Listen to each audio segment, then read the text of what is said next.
Bom dia! É hora de produzir, isso mesmo. Mas antes de começarmos, vamos primeiro conhecer os personagens que farão parte do mito que vocês irão escrever.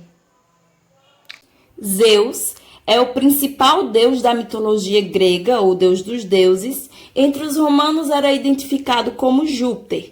Era o sexto filho do deus do tempo, Cronos, e como seus irmãos teriam um destino trágico, ser devorado pelo pai, mas conseguiu escapar.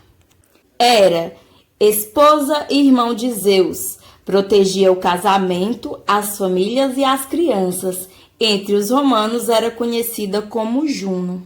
Atena era uma deusa virgem e a ela se atribuía a sabedoria. Nasceu já adulta e era profunda conhecedora de táticas de guerra.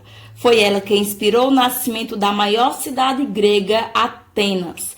Conta a mitologia que ela conquistou os gregos quando os presenteou com a oliveira, principal árvore da Grécia. Entre os romanos, Palas Atena era conhecida como Minerva.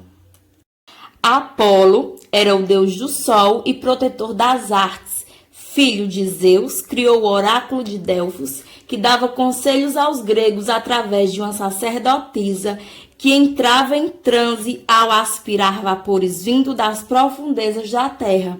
Entre os romanos era conhecido como Febo. Ártemis, irmã gêmea de Apolo, era poderosa caçadora e protetora dos animais, das cidades e das mulheres. Entre os romanos, Ártemis era conhecida como Diana. Ares, deus da guerra, era o filho detestado de Zeus e Hera, mas protegido por Hades, deus do inferno, pois povoava o inferno com os numerosos mortos das guerras que provocava. Era muito respeitado entre os gregos devido à sua força e ao seu temperamento agressivo. Entre os romanos era conhecido como Marte. Afrodite era a deusa do amor e da beleza. Era esposa de Hefaisto, deus do fogo e dos ferreiros, e amante de Ares, a quem deu vários filhos, entre os quais se destacam Fobos, medo, e Demos, terror. Entre os romanos era conhecida como Vênus. No início do capítulo, nós conhecemos o mito que narra a história do surgimento do Eco e do Narciso. Então agora vocês vão criar um mito que narre a origem de um desses elementos.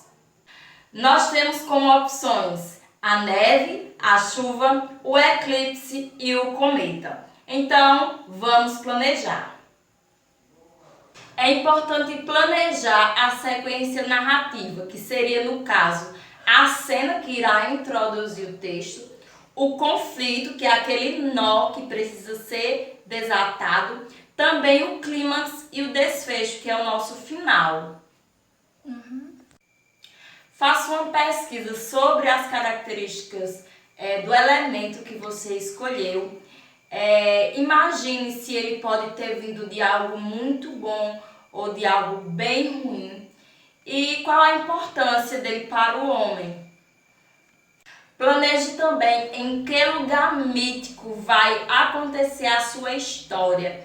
E, se for necessário, utilize também algumas expressões que indicam a passagem do tempo, como algum tempo depois, anos se passaram, no dia seguinte. Então, todas essas expressões são importantes para que a gente consiga produzir uma história em ordem cronológica. Por fim, algo que vocês não podem esquecer é produzir um título para o seu mito. Eu acredito que agora vocês já tenham em mente mais ou menos como vocês vão construir esse texto. Então, não se esqueçam que depois de construí-lo, vocês devem analisá-lo, levando em conta os seguintes aspectos.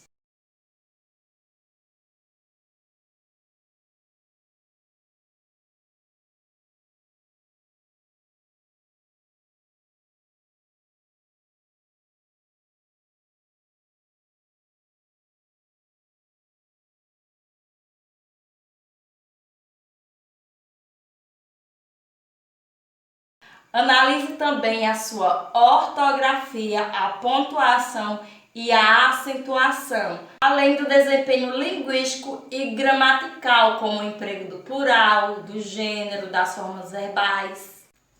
Depois de tudo analisado, veja se há necessidade de passar o texto a limpo. Se não, vocês já podem me enviar para o aplicativo de sala de aula até a meia-noite de hoje. Tenham um bom dia!